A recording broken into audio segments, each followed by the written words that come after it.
Trenchman by John Wayne Comunale. Carrie peered through the curtains of her bedroom window and saw that he was still there. She didn't know why she expected anything different, since he'd been standing on the sidewalk across the street from her house for the last 5 days. Every time she looked out, he would simply hold up his hand, displaying a finger for each day he'd been there. It had taken her a couple of days to actually figure out that was what the fingers represented, but now it was clear as he held up one hand with all 5 fingers extended. The man wore a long trench coat that plunged all the way to the ground, completely covering his feet, and the collar seemed larger than usual.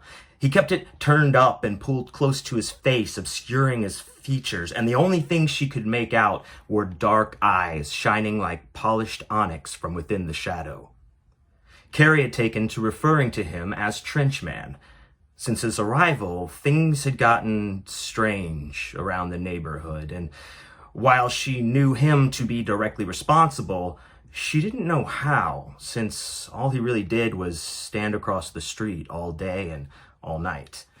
First, the power had gone out, followed by cellular, landline, and internet service. Carrie had no way to contact anybody, and no one could contact her. Her parents were gone, having become the first victims of the Trenchman on the second day. She'd pointed him out to her parents, so her father strutted out to confront him.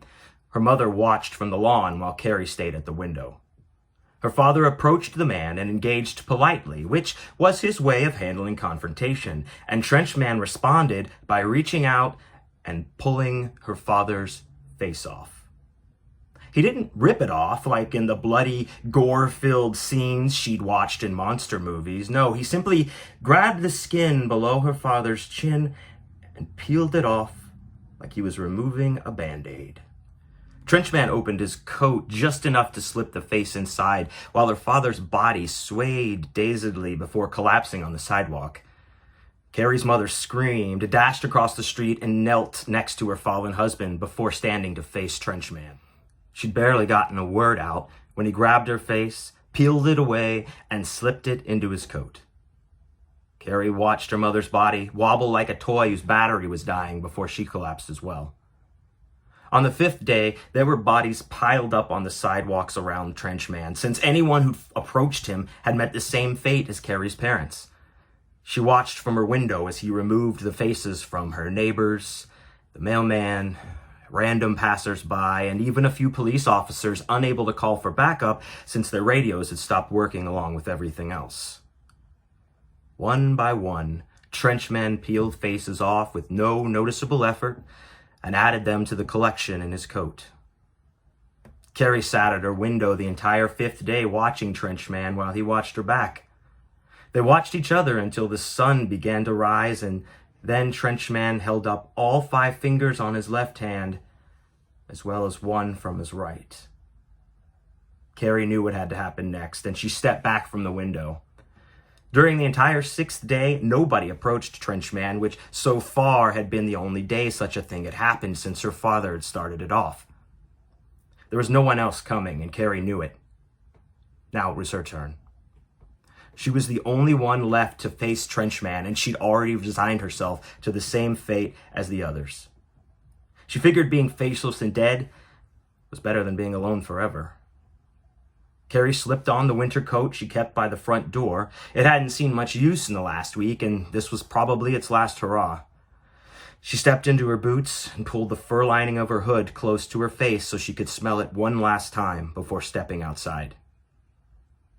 The piles of bodies looked much different from this vantage point, and it seemed like they'd gotten impossibly bigger. Thin wafts of steam rose steadily, which she hadn't noticed from her window's view. There was the smell, too, or rather the lack thereof. Carrie thought for sure a large number of dead bodies would produce an overpowering, heinous stench, but she smelled nothing save the crispness in the winter air. There was a clear path to Carrie's front door directly to Trenchman, which she'd known was by design. The collar still hid his face, but behind it, the floating black orbs stayed trained on her, and she pulled her cloak tightly against her body as she began to walk. Trenchman stood frozen, with the only movements coming from the steady rise and fall of his chest as he breathed, calm and even. She studied the bodies as she passed by. They were all indeed faceless, only instead of bloody exposed skulls, there were blank, featureless flesh running smooth and flat across the space their faces used to occupy. Carrie stepped up to Trenchman, confidently staring into the black eyes of his shadowed face. Several seconds of silence passed, and she detected a slight change in his eyes that made her think that he was smiling. "You made it 6 whole days," said Trenchman. "Yeah." Carrie was unsure if he even expected her to answer. "Too bad. I can do that standing on my head." With that, he reached out and tapped her on the shoulder. "You're it. Oh, good luck beating 27 faces." "What?" Carrie was talking to no one, though. Trenchman had run past her down the path and into the house. The door slammed behind him.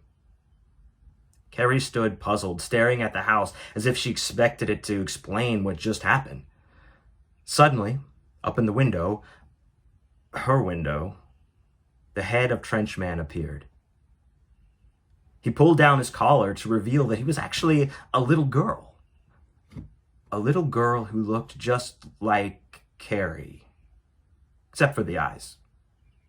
The eyes remained as black and ominous as they'd always been. An icy wind blew, and Carrie hugged the coat to her body even tighter, only it wasn't her coat anymore. Now she was wearing an oversized trench coat that scraped the ground at her feet.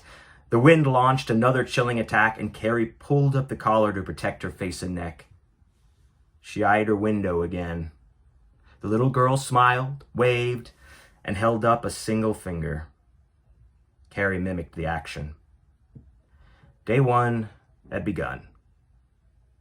Suddenly, she heard someone call to her.